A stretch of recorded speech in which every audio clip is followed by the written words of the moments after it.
We're going to prepare the air fryer and oven for baking pizza. First though, I'm going to show you a couple of functions with this air fryer that are really unique. To open the door, you're going to slide the button while pressing in slightly, and then you can release the door this way. Same thing on top. Sometimes you want to open the whole thing, so you just pull the bar and it opens the whole thing.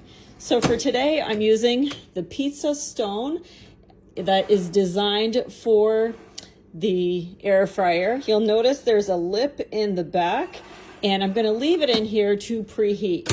So I'm going to use the top oven.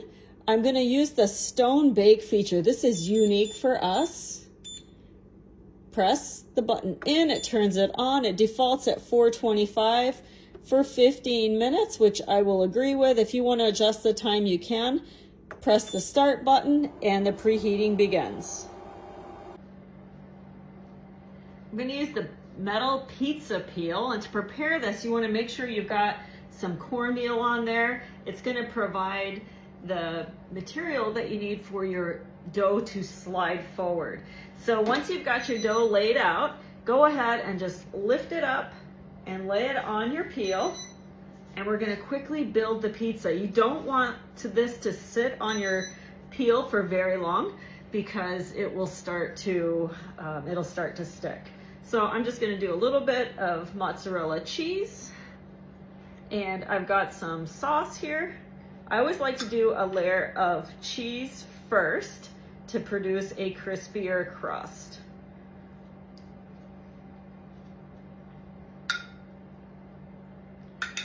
Okay, and a little more cheese. I had some leftover frozen meatballs that I made a while back. I went ahead and thawed them, and I just sliced the meatballs. So I'm going to put slices. You can use whatever toppings you like. In fact, what kind of toppings do you like on your pizza? Do you go veggie? Do you like meat? I also have some ricotta cheese that I wanted to use up, so I'm going to add little dollops of that on here too. Should make for an interesting pizza. I like using ricotta on pizza because it kind of gets melty. Just extra fun. And then we'll add some Italian seasoning.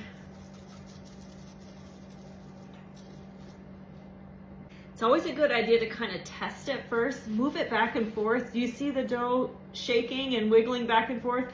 That means it's not likely to stick when you put it on your baking stone. The air fryer is preheated. It says add food. So here we go.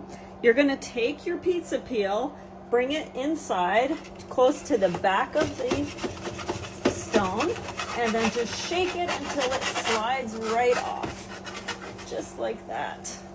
Perfect. We'll go ahead and hit add food. It should be ready in 15 minutes. It's only been about 12 minutes and the pizza is done. So let's take a quick look. I'm going to take the peel and slip it underneath. Oh my goodness. Look at that. It looks great. I just slipped the cooked pizza on a stone. I'm using the pizza scissors. Check these out. The bottoms have silicone on them, so if you're using them on a non-stick pan, it won't hurt anything, but it makes it super easy to cut right through your pizza. You can use a pizza cutter, of course, but this is a great option too.